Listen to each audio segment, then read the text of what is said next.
नमस्कार, मैं श्रेया और आप देख रहे हैं खबरें बिहार। बढ़ते हैं खबरों की ओर। मोकामा में बढ़ता बवाल, मुकेश सिंह के घर पर फायरिंग, 2 गिरफ्तार। मोकामा में स्थिति बहुत तनावपूर्ण हो गई है और यह बवाल लगातार बढ़ता जा रहा है। अब नौरंगा जलालपुर गांव में मुकेश सिंह के घर पर फायरिंग की घटना सामने आई है। पुलिस ने गोली के खोखे बरामद किए हैं और फायरिंग के बाद इलाके में पुलिस की तैनाती बढ़ा दी गई है। पहले से ही मंगलवार को सोनू मोनू गैंग और अनंत सिंह के समर्थकों के बीच हुई फायरिंग में पुलिस ने सोनू और अनंत सिंह के एक समर्थक को गिरफ्तार किया है। बता दें कि इस मामले में पुलिस लगातार जांच कर रही है और स्थिति पर कड़ी नजर बनाई हुई है।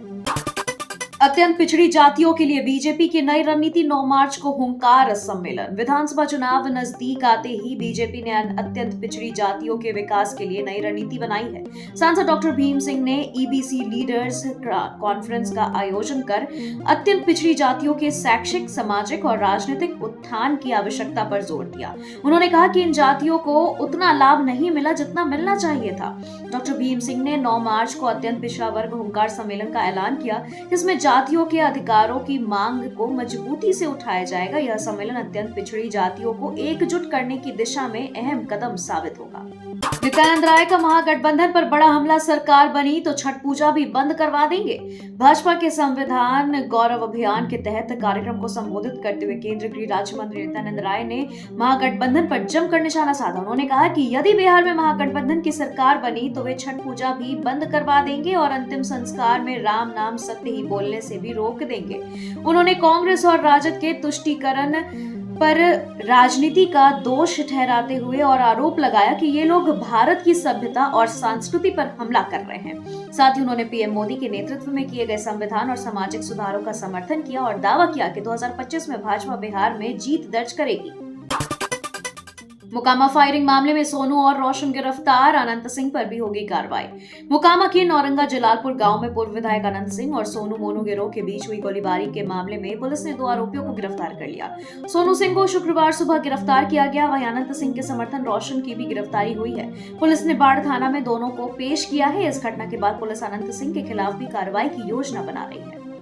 आरा छपरा हाईवे पर ट्रेलर में लगी भीषण आग, ड्राइवर और कंडक्टर की मौत। भोजपुर जिले के आरा छपरा हाईवे पर राजापुर गांव के पास गुरुवार रात एक ट्रेलर में भीषण आग लग गई, जिससे उसमें मौजूद ड्राइवर और कंडक्टर की दर्दनाक मौत हो गई। हादसा देर रात 2 बजे के आसपास हुआ और आग की लपटें इतनी तेज थी कि लोग कुछ नहीं कर सके। पुलिस ने शॉर्ट सर्किट को आग लगने का संभावित कारण बताया। हालांकि एफएसएल टीम ने घटना पर पहुंचकर जांच शुरू कर दी है। मृतकों में ड्राइवर पीरो भलुकुआ गांव का और कंडक्टर सैरिया क्षेत्र का निवासी था। कोर्ट में सरेंडर करने के बाद 14 दिन ही हिरासत में भेजे गए पूर्व बाहुबली विधायक अनंत सिंह। मोकामा से बड़ी खबर सामने आ रही है। अनंत सिंह ने बाढ़ अनुमंडल न्यायालय में सरेंडर कर दिया है। वहां भारी संख्या में पुलिस मौजूद है। वहीं इससे पहले सोनू मोनू गैंग के सोनू को गिरफ्तार कर लिया गया था। इसके अलावा अनंत सिंह के समर्थक रोशन को भी गिरफ्तार किया गया था। इसके बाद पूर्व बाहुबली विधायक अनंत सिंह को 14 दिनों तक न्यायिक हिरासत में भेज दिया है। वहीं अब अनंत सिंह को केंद्रीय कारागार बेऊर जेल लाने की तैयारी शुरू कर दी गई है। इसके बाद अनंत सिंह पटना केंद्रीय कारागार बेऊर जेल पहुंच गए। सोनू मोनू गैंग और अनंत सिंह विवाद के बीच सामने आया मुंगेर एमपी ललन सिंह का बयान। बिहार के मोकामा में सोनू मोनू गैंग ने पूर्व विधायक और बाहुबली अनंत सिंह को फायरिंग की चुनौती दी है। दरअसल जिस मुकेश सिंह मुंशी को लेकर अनंत सिंह और इस गैंग के बीच विवाद हुआ था, इससे पहले भी इस जगह गोलीबारी हुई थी। इस पूरे मामले को लेकर मुंगेर के सांसद ललन सिंह ने कहा कि वह इलाका हमारे लोकसभा का हिस्सा है, वहाँ क्या हो रहा और नहीं हो रहा हमने इसकी जानकारी ली है। इसको लेकर पुलिस की टीम अपना काम कर रही है। ऐसे में जो लोग कानून व्यवस्था पर सवाल उठा रहे हैं, उससे मेरा सवाल यही है कि अनंत सिंह को टिकट किसने दिया था? वह खुद बताए कि उन्होंने टिकट दिया था या हमने टिकट दिया था।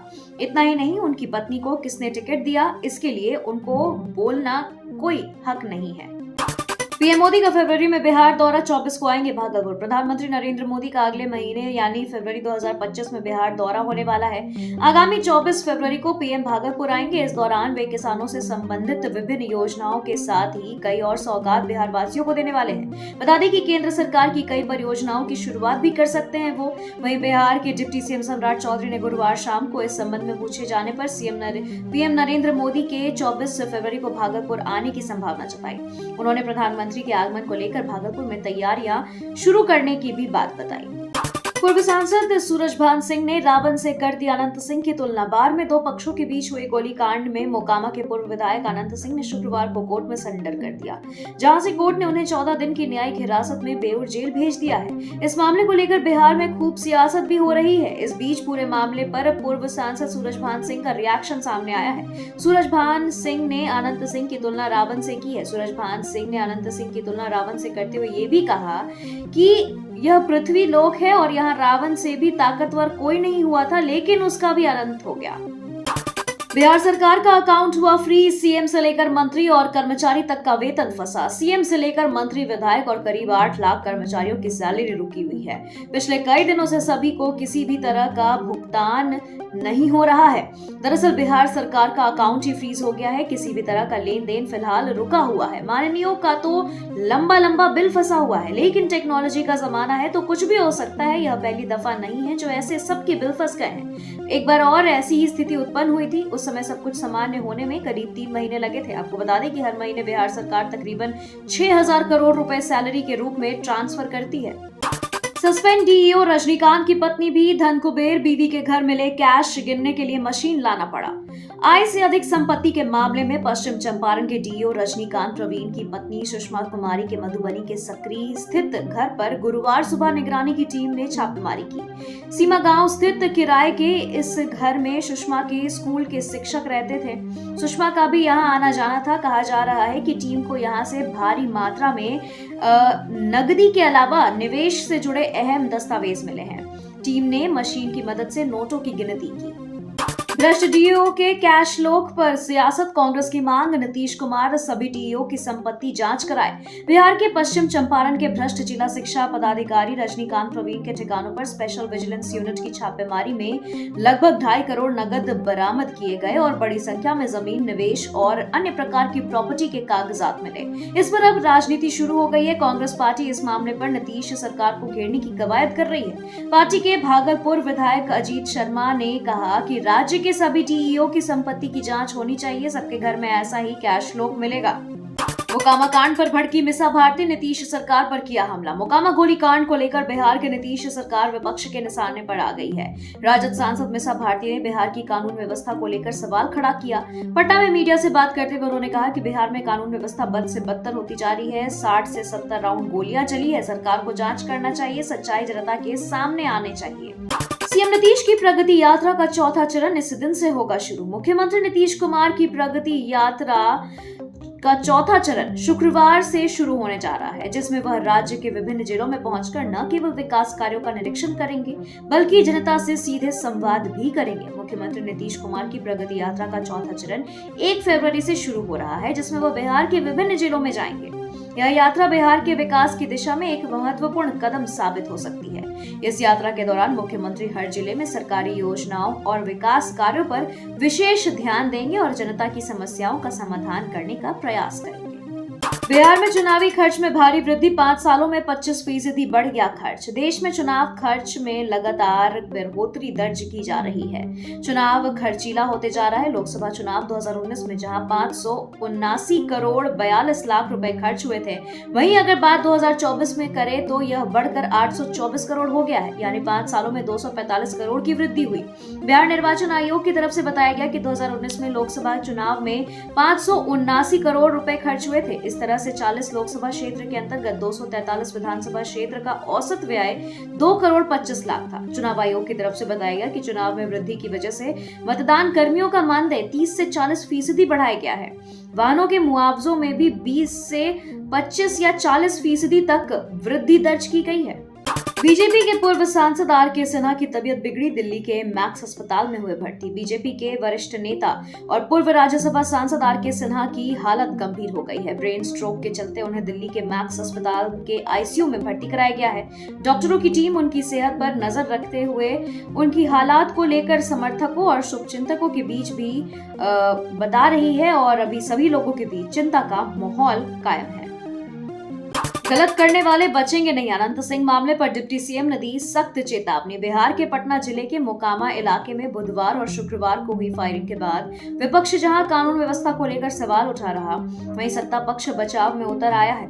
इस बीच बिहार के उप मुख्यमंत्री विजय कुमार सिन्हा ने कहा कि सरकार लगातार कानून का राज स्थापित करने में जुटी है। उन्होंने कहा कि गलत करने वाले बचेंगे नहीं। पटना में पत्रकारों से चर्चा करते हुए उन्होंने कहा कि सरकार पूरी सजगता के साथ कानून का राज स्थापित कर रही है। छोटी मोटी घटनाओं पर भी सरकार की नजर है। कानून तोड़ने वाले बचेंगे नहीं, प्रशासन ईमानदारी से लगा हुआ है। पटना की ऑटोमेटिक 2 व्हीलर पार्किंग इस दिन हो जाएगी तैयार। राजधानी पटना में पहली बार कदमकुआं के वेंडिंग जोन में ऑटोमेटिक 2 पहिया पार्किंग का निर्माण किया जाएगा। इस पार्किंग का निर्माण पटना नगर निगम की तरफ से किया जा रहा है। करीब 8 करोड़ रुपए की लागत से यह पार्किंग तैयार हो रही है। जानकारी के अनुसार इसका 90% काम पूरा हो चुका है और पहला वेंडिंग जोन लगभग 15 फरवरी तक तैयार हो जाएगा। पार्किंग में ऑटोमेटिक बाइक पार्किंग और बैंक्वेट हॉल की सुविधाएं भी उपलब्ध होगी।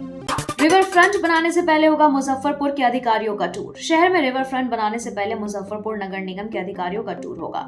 रिवर फ्रंट के अध्ययन के लिए नगर निगम के अधिकारियों व एक्सपर्ट्स की टीम गुजरात और दिल्ली भेजी जाएगी। साबरमती व यमुना रिवर दोनों रिवर फ्रंट अंतर्राष्ट्रीय स्तर के माने जाते हैं। उनकी तकनीक से लेकर खूबियों तक के हर पहलू को देखा जाएगा।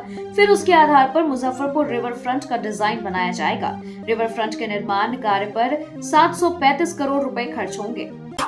60,000 से अधिक उपभोक्ताओं की काटी बिजली, कुछ के मीटर तक उखाड़े गए। बिजली विभाग उन उपभोक्ताओं के खिलाफ सख्त हो गई है जो नियमित तौर पर मीटर रिचार्ज नहीं कर रहे हैं, साथ ही जिनके यहाँ बकाया है। ग्रामीण इलाकों में करीब 60,000 से अधिक ऐसे उपभोक्ता हैं जिनकी बिजली कटी हुई है और इनके ऊपर करोड़ों रुपए का बिजली बिल का बकाया है। इन 60,000 में से करीब 6,000 से अधिक उपभोक्ताओं की बिजली बिल जमा करने के कहने के बाद भी जमा नहीं करने पर परमानेंट काट दी गई है। बकाया नहीं जमा करने वाले ऐसे कई उपभोक्ताओं का मीटर तक उखाड़ लिया गया है। कर्पूरी ठाकुर के घर पहुंचे उपराष्ट्रपति। जननायक कर्पूरी ठाकुर की 101वीं जयंती के मौके पर कर्पूरी ग्राम में आयोजित कार्यक्रम में शिरकत करने के लिए उपराष्ट्रपति जगदीप धनखड़ समस्तीपुर पहुंचे। इस दौरान उन्होंने कर्पूरी ठाकुर के निवास पर जाकर जब श्रद्धा सुमन अर्पित किए। उपराष्ट्रपति ने कहा कि आज का दिन मैं कभी नहीं भूलूंगा। उनके निवास पर जाकर जब श्रद्धा सुमन अर्पित किया गया तो मेरे मन में भाव आया कि उनका जीवन राष्ट्र के लिए समर्पित रहा।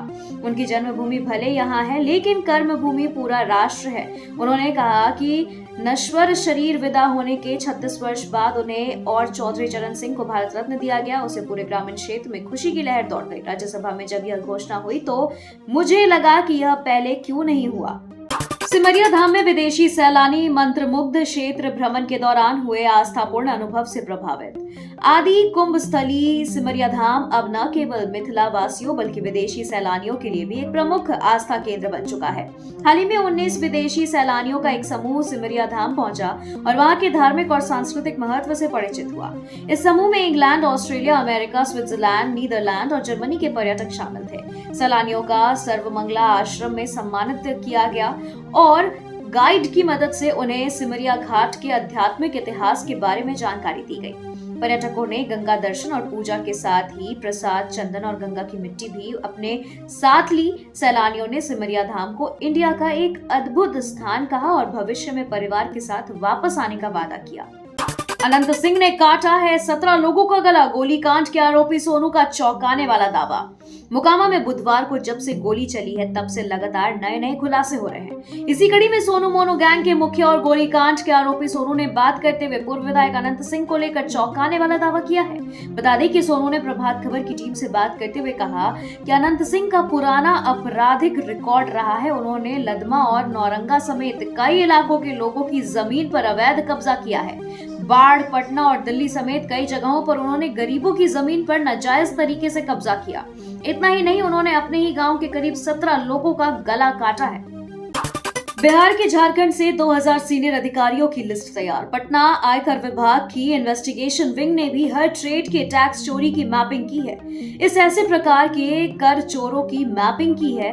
आयकर विभाग ने बिहार झारखंड के 2000 से अधिक वरिष्ठ अधिकारियों की सूची तैयार की है जो कर चोरी में लिप्त हैं। इन अधिकारियों के खिलाफ मार्च 2025 से पहले बड़े पैमाने पर कार्रवाई अभियान शुरू किया जाएगा। इस पूरे मिशन को ऑपरेशन संगम के तहत अंजाम दिया जाएगा। चुनित लोगों में केंद्र और राज्य सरकार के सरकारी कर्मचारी, पीएसयू कर्मी के अतिरिक्त कई बड़े अधिकारी भी शामिल हैं।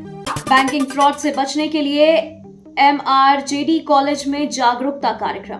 बेगूसराय के एमआरजेडी कॉलेज विष्णुपुर में भारतीय रिजर्व बैंक के एलडीओ सौरभ मलिक द्वारा छात्र छात्राओं के लिए बैंकिंग फ्रॉड से बचने के उद्देश्य से जागरूकता कार्यक्रम आयोजित किया गया। सौरभ मलिक ने छात्रों को बताया कि किसी भी व्यक्ति के साथ अपना पिन, पासवर्ड, ओटीपी या कार्ड विवरण शेयर न करें और अज्ञात लिंक से सावधान रहें। उन्होंने साइबर अपराधी द्वारा किए जा रहे वीडियो कॉल फ्रॉड के बारे में चेतावनी दी, जिसमें अपराधी खुद को अधिकारी बताकर ठगी करते हैं। उन्होंने छात्रों से अपील की कि संदिग्ध कॉल की स्थिति में 1930 पर शिकायत करें। कार्यक्रम के अंत में एक क्विज प्रतियोगिता का आयोजन किया गया, जिसमें विजेताओं को पुरस्कार दिए गए। खबरों के सिलसिलों में फिलहाल इतना ही। बने रहे खबर बिहार के साथ। नमस्कार।